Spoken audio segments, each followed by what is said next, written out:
Yes, kakabsat, ganyan nga kalaki yung aming dining table, breakfast table, tsaka yung aming kitchen. Bali, ref ito nila amo, sa kanila lang. Tapos nandito na yung mga cabinet na lagay ng mga plato, utensils, etc.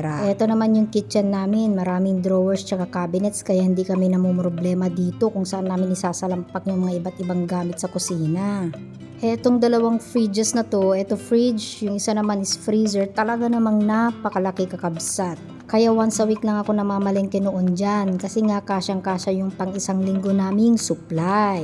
So naglilinis ulit tayo, yung mga maliliit na lang na gamit na natira dyan sa kitchen. Itinapon ko na karamihan pero yung mga iba pang magaganda pat mapapakinabangan, ayan, hinuhugasan ko tapos dadalhin na lang dito. So magdidilig lang ako saglit kakabsat para naman hindi kawawa yung ating mga tanim at ang init pa naman ang panahon. Pero masarap sa feeling dito kakabsat kasi talaga namang pinagpapawisan ka ng bongga. As in. Oops, project muna tayo. Tat.